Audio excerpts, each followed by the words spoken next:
Hello students, disaster management की ई lecture series में अपन देखने जा रहे हैं लेक्चर नंबर 2। इसमें अपन देखेंगे कि डिजास्टर क्या होता है एंड डिजास्टर से रिलेटेड रिस्क क्या होता है एंड लेवल ऑफ डिजास्टर क्या होता है। ठीक है, तो सिंपल अपन बात करते हैं डिजास्टर की। तो डिजास्टर होता क्या है, ठीक है। तो मैं डिजास्टर को एक्सप्लेन करने से पहले मैं आपको डिजास्टर और हजार्ड्स में क्या डिफरेंस होता है ये मैं आपको बता देता हूँ।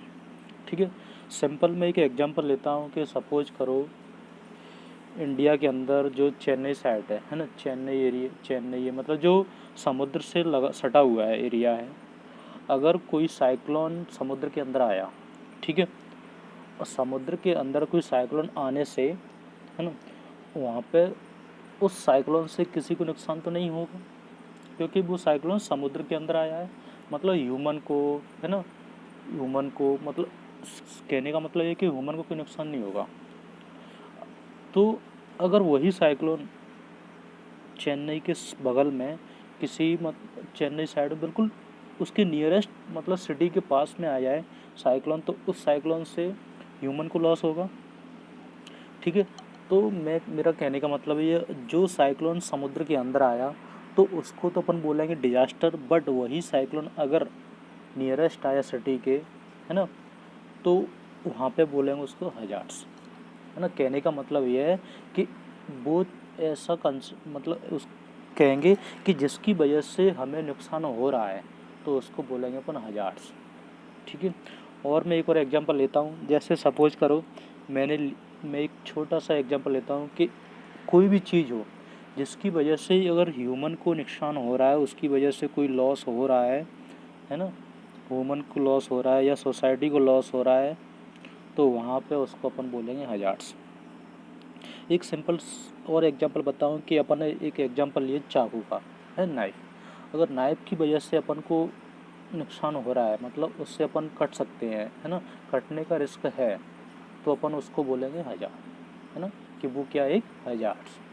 ठीक है, तो अपन आगे बात करते हैं कि disaster is an event that occur suddenly and unexpectedly in most case and disturb the normal course of life in affected area, result in loss or damage to life, property or environment, and is beyond the coping capacity of local affected population society and therefore require the external help। देखिए disaster क्या होता है कि disaster की वजह से अगर कहीं पे भी ह्यूमन लाइफ को दिक्कत, इन्वायरमेंट को, सोसाइटी को मतलब प्रॉब्लम्स हो जाए, मतलब ह्यूमन लाइफ लॉस हो, मतलब है ना, लॉस हो जाए या प्रॉपर्टी डैमेज हो जाए, है ना, इन्वायरमेंट में प्रॉब्लम हो, अगर वहाँ पे एक्सटर्नल हेल्प की ज़रूरत पड़े, है ना, तो उस जगह पे बोलें कि ये डिजास्टर है यहाँ पे, है ना।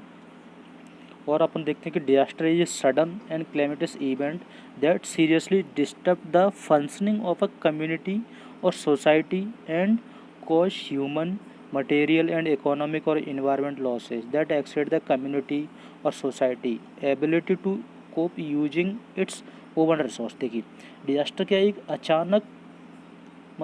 अचानक मतलब कोई निश्चित नहीं है, ऐसा कोई इवेंट कोई घटना घट जाती है जिसकी वजह से, है ना, कम्युनिटी की जो फंक्शनिंग है या सोसाइटी है उसको लॉस हो, है ना, कोई भी मटेरियल डैमेज हो जाए, है ना, इकोनॉमिक और इन्वायरमेंटल लॉसेस हो जाए, है ना, कम्युनिटी एक्सीडेड हो जाए, है ना, सोसाइटी एबिलिटी, इन सब पे फ़र्क पड़े उसकी वजह से, है ना, तो वहाँ पे वो होता है डिजास्टर।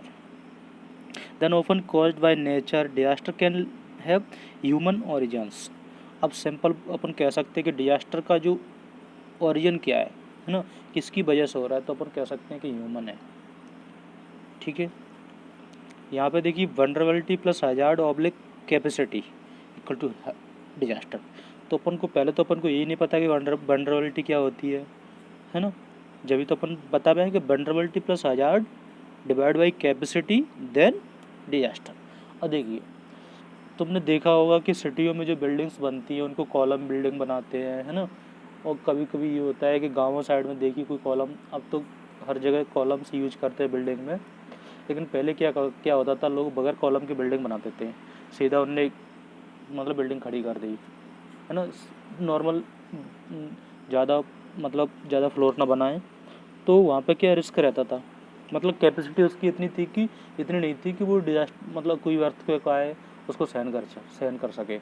तो इन्हीं सारी चीज़ों को देखते ही लोग बाग अपनी जो बिल्डिंग्स होती हैं उनको कैसा बनाते हैं, कॉलम बिल्डिंग बनाते हैं। अगर कहीं पे भी अर्थक्वेक आए, है ना, कोई भी भूकंप मतलब जो भी आए, उसकी वजह से बिल्डिंग को लॉस ना हो, बिल्डिंग डैमेज ना हो। तो वो कैपेसिटी होती है उनकी, है ना, क्षमता होती है उसको सहन करने की। अगर वो डैमेज हो गया तो डिजास्टर बन गया वो, है ना। A disaster occur when a hazards impact on vulnerable people. देखिए वनरेबिलिटी को भी अपन देखेंगे कि वनरेबिलिटी होती क्या है। वनरेबल का मतलब वनरेबिलिटी ये होती है कि उसमें कुछ कमियां होती हैं, है ना। उसको अपन कहने का मतलब उसमें भेदता बोलते हैं, उसके हिंदी में भेदता मतलब उसको भेद सकते हैं, मतलब उसके अंदर कुछ ना कुछ कमियां हैं, है ना। The combination of hazard vulnerability and inability to reduce the potential negative consequence of risk result in disaster. देखिए, है ना, तो हजार्स वनरेबिलिटी का जो कॉम्बिनेशन होगा and inability to reduce the potential negative consequence, उसकी क्षमता को रिड्यूस करना, है ना, नेगेटिव कॉन्सिक्वेंस हो रिस्क का, तो यही सारे क्या है डिजास्टर में रिजल्ट है ना। तो कहने का मतलब ये है कि जो वल्नरेबिलिटी और हजार्ड्स, इनको ही अपन देखेंगे डिजास्टर में, है ना। रिस्क हो गया, वल्नरेबिलिटी हो गई, है ना, इन सारी चीज़ों को देखेंगे। और अपन सिंपल सी बात करते कि डिजास्टर की जो रिस्क होती है वो क्या होता है।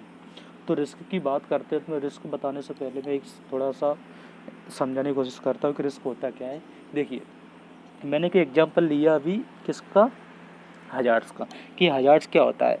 अब हजार्ड सपोज करो किसी सिटी के पास में कोई बड़ा डिजास्टर हो गया, है ना, मतलब कोई अर्थ साइक्लोन आ गया, उस साइक्लोन की वजह से ह्यूमन को लॉस हो रहा है ना, ह्यूमन को लॉस हो रहा है। तो उस लॉस की वजह से लॉस तो हो रहा है, लेकिन उसके रिस्क क्या है, उस हजार्ड्स के रिस्क क्या हो सकते हैं। जैसे सपोज करो कि चाकू है, चाकू को मैंने बोला कि हजार्ड है और उसकी वजह से ह्यूमन को नुकसान हो सकता है। सपोज करो चाकू खड़ा है और वो गिर गया, अगर सपोज करो ह्यूमन मतलब कोई बॉडी पार्ट पे गिर गया तो उसकी वजह से बॉडी पार्ट कट सकता है ना। तो वहाँ पर क्या एक रिस्क है उसकी वजह से, मतलब इस की वजह से कट सकता है ना। The definition of disaster risk reflect the concept of hazardous event and disaster as the outcome of the continuously present condition of risk. देखिए, अब इसमें रिस्क को बताया कि risk equal to hazards into exposure into vulnerability. Hazards मैंने बताया मतलब जिसकी वजह से कुछ लॉस हो सकता है। और एक्सपोजर क्या होगा, एक्सपोजर होगा कि मतलब किसी चीज़ का एक्सपोज करना, फैलाना, है ना। अब एक्सपोजर इसको डिजास्टर के टर्म्स में बोला जाए, मतलब हिंदी में बोले कि भंडाफोड़ हो गया, मतलब एक तरह से, है ना। सपोज करो कोई अर्थक्वेक आ गया, एकदम से फट गया, मतलब कोई बिल्डिंग डैमेज हो गई, है ना। अगर साइक्लोन आया तो बहुत सारे लॉसेस हो गए, इन्वायरमेंट लॉस हो गया। और इनटू वल्नरेबिलिटीज़, वल्नरेबिलिटी को मैंने बताया क्या होता है वल्नरेबिलिटी, मतलब उसके अंदर कुछ कमियां हैं। कहने का मतलब ये तीनों चीज़ जब मिलती हैं तो वहाँ पे रिस्क बनता ही बनता है ना। Disaster is widely recognized consequence of the interaction between hazards and the characteristic that make people and place vulnerable and exposed, है ना। देखिए, सिंपल सी बात है कि अपन डिजास्टर की जो रिस्क होती है, अब अगर अपन रिस्क असेसमेंट की बात करें तो रिस्क असेसमेंट कैसे करते हैं, है ना। तो रिस्क असेसमेंट करने के लिए सपोज करो कि कौन कंस्ट्रक्शन साइट है, वहाँ पर अपन गए, तो अपन सबसे पहले अपन क्या करें कि आइडेंटिफाई द रिस्क, आइडेंटिफाई करें कि रिस्क कैसे हो सकती है, पहले उसको आइडेंटिफाई करना है, फिर इसको एवेल्यूट करना है, एवेल्यूट द रिस्क एंड फिर उसके बाद एस्टिमेट करना है कि एस्टिमेट द रिस्क, है ना। उसके बाद में फिर रिकॉर्ड फाइंड करना है कि क्या रिकॉर्ड फाइंडिंग हो सकते हैं, फिर उसको रिव्यू भी करना है। तो ये सारी प्रोसेस होती है डिजास्टर रिस्क असेसमेंट की, ठीक है।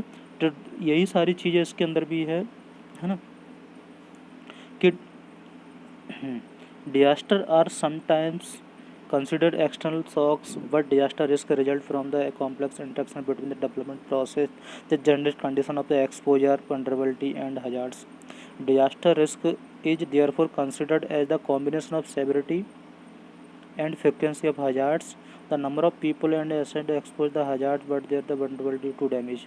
ना सिंपल सी बात है कि अगर कोई यहाँ पे भी कोई डिजास्टर रिस्क की बात करें तो रिस्क वही होगा कि उसकी वजह से अगर वहाँ पे नुकसान हो रहा है तो नुकसान की वजह से ह्यूमन को क्या रिस्क हो सकते हैं, है ना। देखिए एक एग्जांपल है इसमें कि हम ये एक सही ये जो फिगर बता रहा है, ये जो इमेज दिख रही है आपको, इसमें लिखा है कि a man and women travel by boat in flooded state of the city of Huaian and following the passage typhoon Molave in Vietnam 2020 source मैक्रो गैलो एंड शटर रॉक। देखिए वहाँ पे क्या हुआ था, एक तरह से इतना फ्लड आ गया था, उस फ्लडेड एरिया बन गया था कि लोग आग अपने घरों में जाने के लिए भी बोट का यूज कर रहे थे, है ना। तो कहने का मतलब है कि जो फ्लड आया है ना, उस फ्लड की वजह से क्या नुकसान हो सकता है ना, तो वो हजार्ड्स क्रिएट करेगा। लेकिन उस नुकसान की वजह से कौन कौन से रिस्क हो सकते हैं, सपोज करो बिल्डिंग में अगर भी पानी बैठता तो बिल्डिंग भी गिर सकती है, तो वो क्या होगा, एक तरह का रिस्क हो गया। और रिस्क किस पर डिपेंड कर, hazards into exposure into vulnerability मतलब उसके अंदर कुछ कमियाँ आने लगेंगी जब पानी उसमें बैठेगा तो, है ना। तो ये सारी चीज़ें हैं, ठीक है। उसके बाद देखते हैं अपन ये the losses and impact the characteristic disaster usually have such to do with the exposure and vulnerability of people and places as they do with the severity of the hazards event, है ना। Disaster risk has many characteristic in order to understand disaster risk essential to understand that it is, है ना। Forward looking dynamic, इसको अपन देखते हैं। तो forward looking likely of loss of life, है ना। Destruction and damage in given period of time, given period of time में कुछ लाइफ को लॉस होने लगे, है ना। फॉरवर्ड लुकिंग में ये, उसके बाद देखें डायनामिक में, फॉरवर्ड लुकिंग यही है कि गिवन पीरियड टाइम में कुछ कम से कम जो डैमेज डिस्ट्रक्शन एंड डैमेज हो जाए, है ना, लाइफ को। उसका देखना डायनामिक, इट कैन इंक्रीज या decrease according to our ability to reduce vulnerability, है ना। इतनी एबिलिटी है कि हमारी एबिलिटी को उसकी वनरेबिलिटी को रिड्यूस कर दें, सपोज करो उसके अंदर कुछ कमी है, उसकी कमियों को रिड्यूस कर दें, हटा दें कम से, है ना। तो dynamic and invisible, it is comprised of not only the threat of high impact event but also the frequent low impact event that are often hidden, है ना।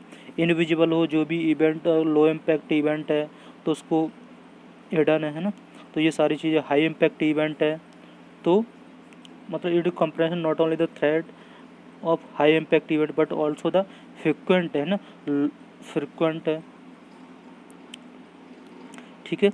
इसके बाद अपन देखते हैं तो ये सारी चीज़ें disrupted around the earth and emergent and complex, ये है तो यही। अपन रिस्क असेसमेंट की बात करते हैं तो रिस्क असेसमेंट के अंदर मैंने बताया था कि जो 5 स्टेप्स मैंने बताए थे कि identify the risk, estimate evaluate the risk, estimate the risk and record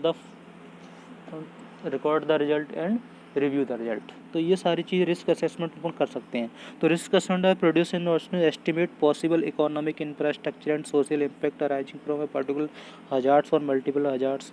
तो इसमें क्या है कि अपन को सबसे पहले ये एस्टिमेट करना है कि पॉसिबल जो economic and infrastructure social impact arise होंगे, है ना, पर्टिकुलर हजार्ड से, वो अपन को देखना है। एंड पर्टिकुलर हजार्ड से मल्टीपल जो भी है the component of the assessment risk, उसकी कौन कौन से कंपोनेंट, तो हजार्ड्स एक्सपोजर एंड वनरेबिलिटी, यही मैंने बताए थे कि कौन कौन से कंपोनेंट हो सकते हैं। हजार्ड्स एक्सपोजर, हजार्ड्स के बारे में अपन ने देखा था, उसकी वजह से ह्यूमन को लॉस हो वो हजार्ड्स होता है। एंड एक्सपोजर, उसको अगर सपोज करो कोई कोलैप्स बिल्डिंग हो गई ना, बिल्डिंग कोलैप्स हो गई एकदम से तो ये एक्सपोज हो गया। वनरेबिलिटी, उसके अंदर कुछ कमियां हैं, है ना। तो ये सारी चीज़ें, है ना। उसके बाद देखते हैं अपन level of hazard, level of disaster. देखिए लेवल ऑफ डिजास्टर में डिजास्टर के कौन कौन से लेवल हो सकते हैं, तो minor disaster, major disaster and एक और होगा कैटास्ट्रॉफिक इवेंट। तो ये 3 लेवल होते हैं। तो तीनों लेवल को किस तरीके से डिवाइड किया गया है, माइनर डिजास्टर वो होगा जिसकी वजह से ह्यूमन को मिनिमम से मिनिमम लॉस हो। मेजर डिजास्टर जिसकी वजह से हाई लॉसेस हो जाए, है ना। तो कैटास्ट्रॉफिक डिजास्टर तो वो होता है जो मेजर से भी ज़्यादा हो। तो ये सारी चीज़ें माइनर डिजास्टर और मेजर डिजास्टर और कैटास्ट्रॉफिक इवेंट, है ना। तो any event and force nature that is the catastrophic consequence such as avalanches, earthquake, flood, forest fire, hurricanes, lightning, tornadoes, है ना, सुनामी एंड वोल्केनिक इरप्शन, ये सारे किस में आते हैं, कैटास्ट्रॉफिक इवेंट्स में आते हैं, है ना। तो ये है, इस लेक्चर में अपन इतना ही देखेंगे और इसके आगे अपन नेक्स्ट लेक्चर में कंटिन्यू करेंगे, ठीक है। अभी के लिए इतना ही, ओके, थैंक यू।